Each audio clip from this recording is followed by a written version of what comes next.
You can now download a free PDF copy or a beautiful printed copy of issue number 6 of the New Thinking Aloud magazine. New Thinking Aloud is a non-profit endeavor. Your contributions to the New Thinking Aloud Foundation make a meaningful difference in our ability to produce new videos.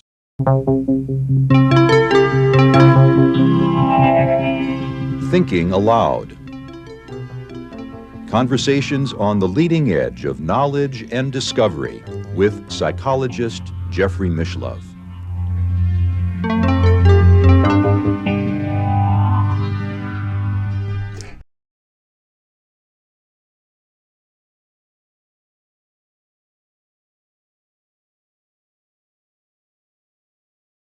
Hello and welcome, I'm Jeffrey Mishlove. Today we are going to explore archetypal synchronistic resonance. My guest is Dr. Vernon Neppe, a neuropsychiatrist, head of the Pacific Neuropsychiatric Institute in Seattle, and author of many books, including Reality Begins with Consciousness, which he co-authored with physicist Edward Close, and a series of books, a trilogy of books on the subject of déjà vu, books on psychopharmacology, including Cry, the Beloved Mind. This is an intriguing topic. It's one I've explored in a series of earlier interviews with Brendan Engen, who co-authored a paper with me on the subject of archetypal synchronistic resonance, and it turns out that Dr. Neppe and his co-author, Dr. Edward Close, have had similar experiences, so we'll be exploring those now. Welcome again, Vernon. Thank you so much, Jeffrey. In my case, the archetypal synchronistic resonance connections were with the psychologist and philosopher William James, and also with the ancient Roman philosopher Seneca. In your case, you've discovered a connection with the mathematician who died early in the 20th century, a contemporary, really, of William James, and that would be Georg Cantor. That is true. Let's hear the story. Well, it all began in a strange kind of way, because I have no memories or thoughts relating to Georg Cantor. And I had to try to put through some of these bits of information and go back retrospectively and try to understand what was going on. On one of our groups, I made the comment about the infinity of infinities. And to me, it had been very obvious from an early age that there was an infinity of infinities.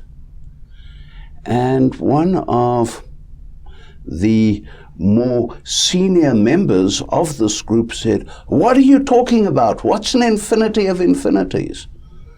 And I thought, how bizarre. Doesn't know something so basic.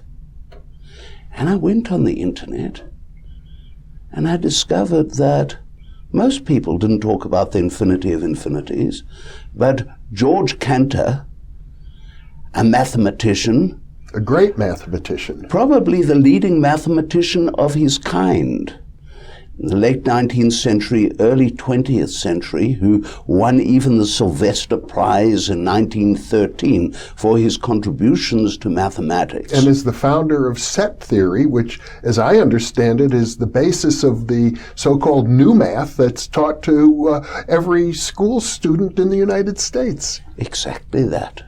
So I discovered that Georg Cantor had described the infinity of infinities, not without a lot of problems, because in a way the theologians had said if there are different levels of infinity, this means that you're saying there are different levels of a deity, of God. How terrible. And they got most upset. It challenged their theology, and I know other mathematicians were very upset with Cantor as well and made his life miserable. They were very upset that he would dare to enter and talk about infinity, which was an area you don't talk about, and then talk about different levels of infinity. There's one apocryphal story pertaining to Cantor in the mid-1880s when he submitted an article to a mathematics journal, and the editor wrote back and said, "This is not for our time, resubmit it in 100 years' time." Yeah. And this was very traumatic for Cantor, and Cantor actually went through a depression, and he even ended up in a mental hospital. So that was the one side. You mentioned the set theory side. It's interesting. When I started looking this up, I thought, wow, when I did set theory in high school, it was so obvious, it was so familiar. You were regarded as something of a mathematical prodigy as a child. That is true. I was telling the time to the second at age 3.5. I'd never been taught to read and write. I wrote my first, so to say, book on astronomy at age 5 or 6. It was all in pencil in one of these exercise books with maybe 40 lines to the page, and it was roughly 90 pages and was loaded full of figures. And I worked out my own method of mental multiplication quite literally, and this was again round about age 5, so I could multiply any figures under 100 together in a second, and I was effectively using a variant of a plus b times a minus b equals a squared minus b squared. But at that point, I did not know any algebra. And so this was something that was rather interesting, because at that point in time, at age 5, I was busy doing 6th grade arithmetic and was given 98%. Most upset me as a kid. And I came home and I said to my mother she should go and complain because I've never made any error. And the teacher said, yeah, actually he got 100%, but I wanted to encourage him. So this was a little bit of background in terms of mathematics. But it's interesting, this linkage that we're talking about with Georg Cantor. Yes. So Georg Cantor, I started saying what was going on, and we wanted to go a little further. When I say we, I'm talking about my colleague, Dr. Edward Close. Also something of a mathematical prodigy. And somebody who I regard today as the finest creative mathematician in the world living. And I'm not just saying that, I'm saying it in terms of the fact that Ed developed the calculus of distinctions, and we worked together to develop an extension of this called the calculus of dimensional distinctions. And this is a new form of calculus, besides the infinitesimal calculus of Leibniz and Newton. And he has developed a technique called dimensional extrapolation, which we have used in our research, extrapolating across dimensions and moving across dimensions. We needed this kind of method to advance. And Ed, when he was in his 20s, developed a solution to Fermat's last theorem. Now, Pierre de Fermat was a mathematician in the 1600s. Yes. And he developed a theorem. One of the greatest who ever lived. A very great mathematician, developed a theorem which he didn't write a solution to. And then on a piece of paper in the late 1630s, he wrote, I found the solution, but I don't have enough space on this piece of paper for it. Well, mathematicians for something of the order of greater than 3 centuries, nearly 3.5, depending on where you're going to fit in Ed here, tried to solve it. They could not solve this. Gauss spent, so to say, 20 years. He was the greatest mathematician of his time. Couldn't find a solution. Thousands upon thousands of mathematicians tried to find it. Eventually, Andrew Wiles spent variably, depending on how you look at the measure, somewhere between 5 to 7 years trying to solve this, and found a solution. It needed to be redone, recorrected, and in about 1995, he was awarded the Fermat Prize with a major cash amount of several £100,000, and he became Sir Andrew Wiles for this. So this was regarded as the great solution. But what you're suggesting is that your writing partner, Ed Close, actually preceded him. Yes.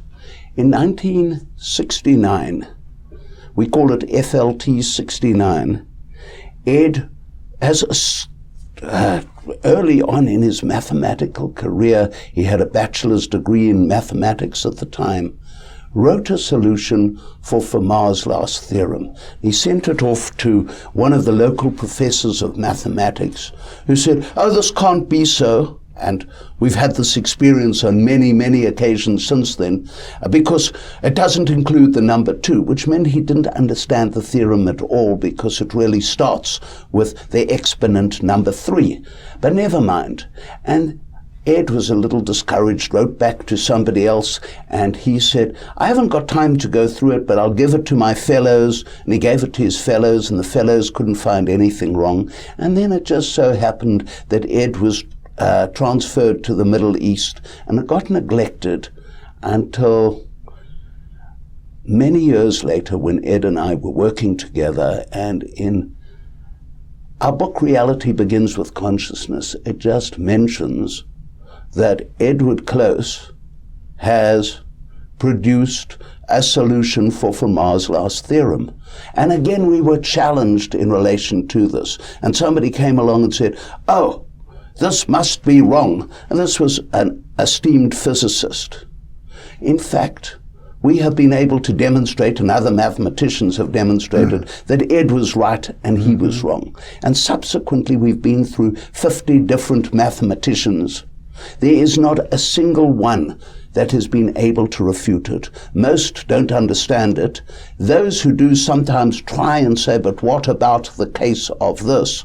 And that has been refuted. It's still in process. But effectively, I think that Ed Close, in December 1969, solved Fermat's last theorem, published this in a book called The Book of Atma, just in an appendix, that is the Book of the Soul, because Ed was a meditator, and he just thought he'd mention it in this appendix. Yes. And so this is where that led.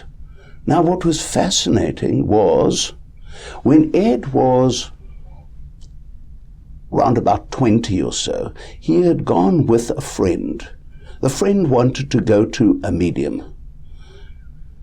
And the medium, Ed asked and said, "Tell me, was I ever a mathematician?" And he said, "Yes." And the initials were PF. And Ed had forgotten about this until, again, his contact with me. And we always wondered why the PF. It turns out that Pierre Fermat was born Pierre Fermat. He then became Pierre de Fermat. As a title of honor, he was a lawyer in his time, and as a title of honor, he was Pierre de Fermat. So those initials were PF.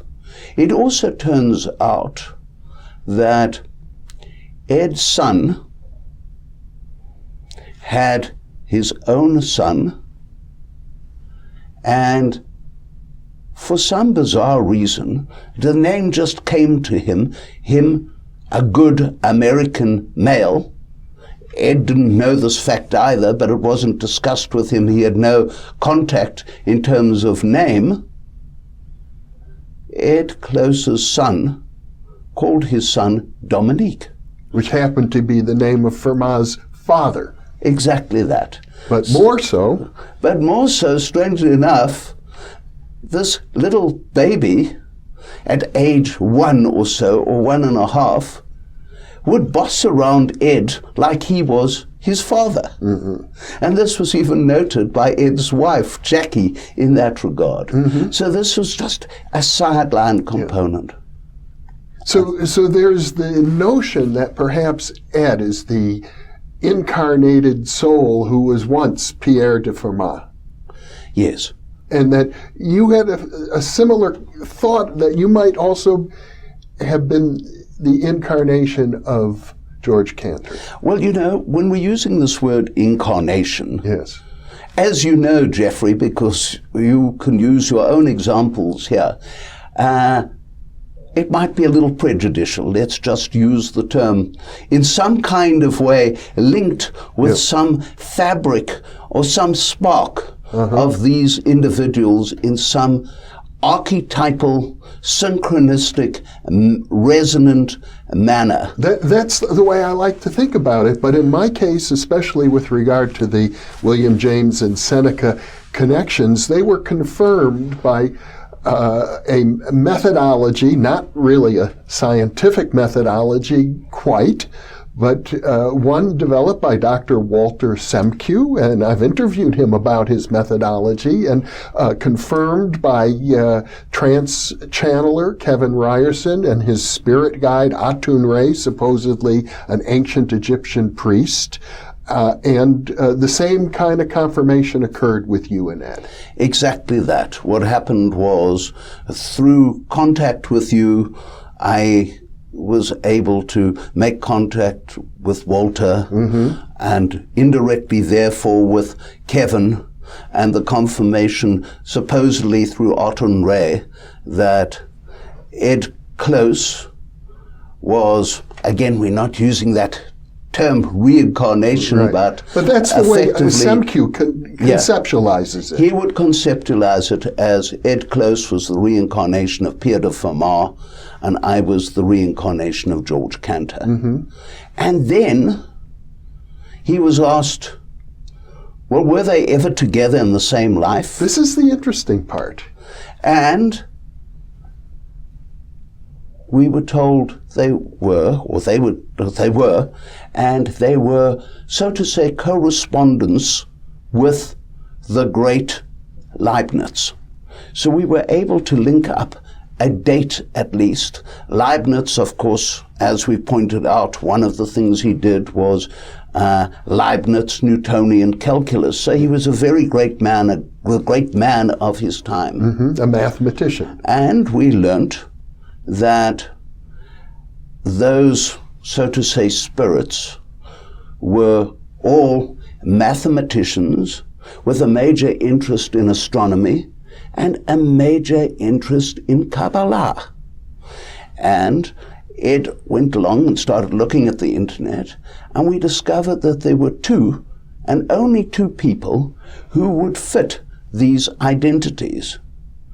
The one was somebody named Kleibnecht, and the other was von Kussfeld. And they were furthermore told, or through Ryerson, that von Kussfeld was a physician, and Kleibnecht was a mathematician. Now, did Ryerson provide the names, or you then went back? We provided those names and asked about it. And when we asked about it, we discovered that they were both very well known in the area. In fact, the one has a Wikipedia page, even hundreds of years later. The other authored a whole string of books in 3 different languages. And this is von Kussfeld, and I have 2 of his books. And again, the link-up was astronomy, mathematics, Kabbalah. Fascinating, because we discovered that this link-up of astronomy, mathematics, and ostensibly Kabbalah, I don't know about Fermat in that regard, was something that was a common thread. And Ed Close and I, our model that we have developed, turns out post hoc, after the event. We didn't know this. It's Kabbalic mysticism in the science fashion. It is the scientific translation of many facets of Kabbalah. And of course, I had this major interest in astronomy as a tiny kid and had some mathematical abilities as a tiny kid and went into medicine.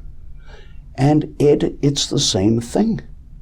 So Ed had particular interest in Vedic mysticism as well, and this is why he wrote that book of Atma.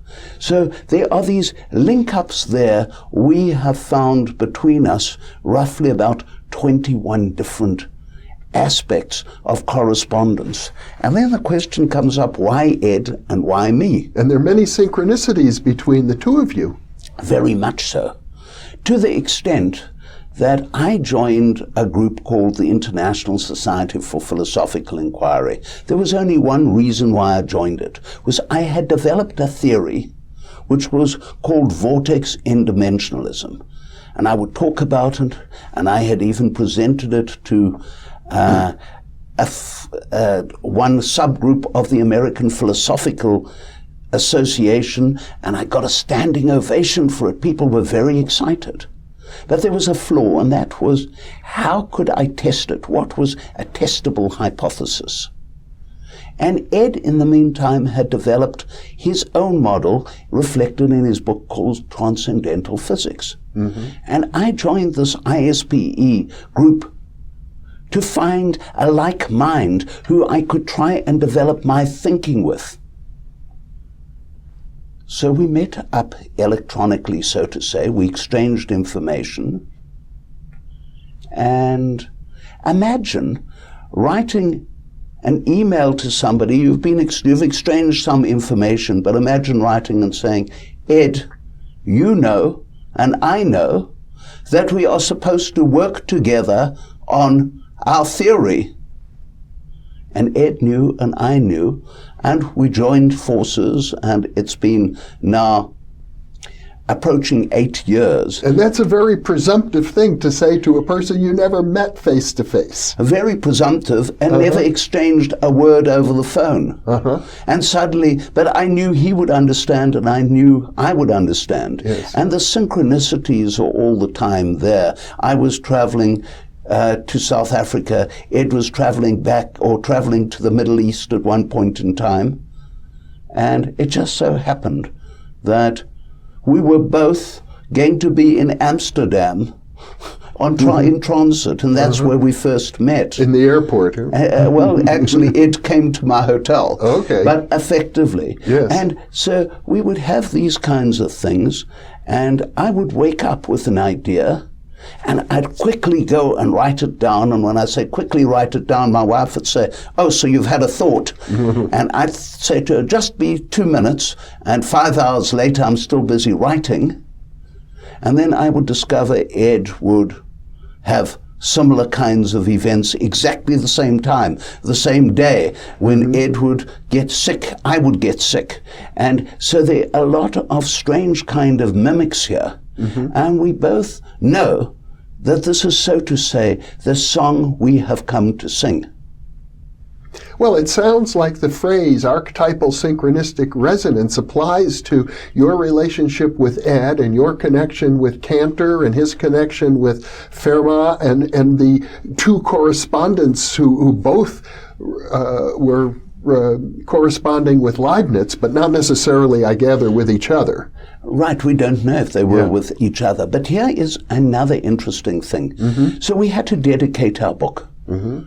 We dedicated our book to Albert Einstein, who Ed always idolized and always wanted to emulate in terms of his working in terms of physics. Yes. And to Max Planck, and you can see how a lot of our model is based on quantized reality. Planck, of course, being the discoverer of the quantum, and a lot of it, this link up with the finite reality made up of various quanta. And Georg Cantor, and I kept on saying to Ed, we've got to include Georg Cantor because of the whole concept of infinity, and he pioneered this area effectively. Yes. We included a fourth person, just out of interest, who was involved in terms of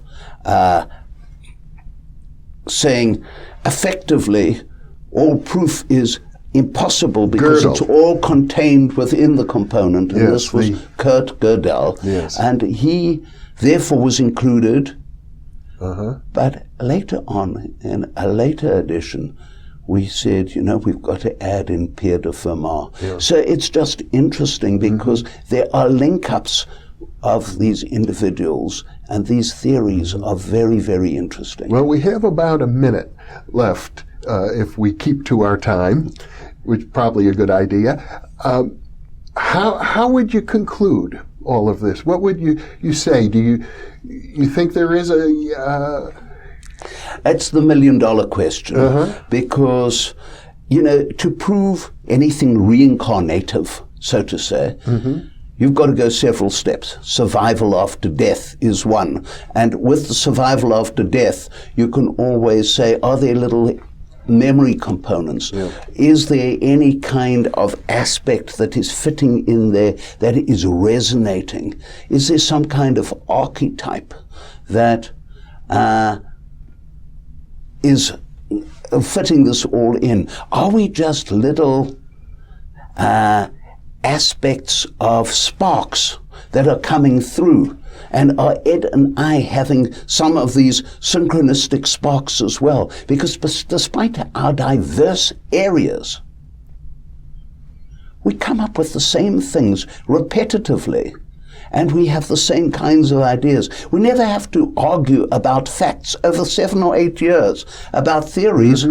Well, we think the same there. And we're writing it, and it's not that one mind is doing all the thinking. We're both doing the thinking, but often synchronistically. It's as if you're both part of some larger process that brought you together. Exactly that. That is our song that came to be sung, and certainly there's this linkage. Dr. Vernon Neppe, thank you so much for sharing this with me. Yes, it's very personal, Yes. please realize. So, for you special viewers of this interview, thank you for being with us.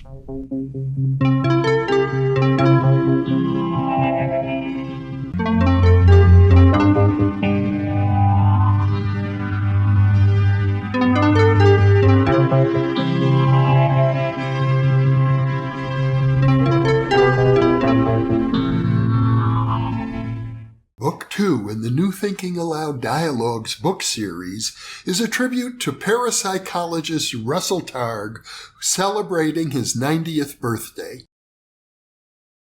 New Thinking Aloud is a non-profit endeavor. Your contributions to the New Thinking Aloud Foundation make a meaningful difference in our ability to produce new videos.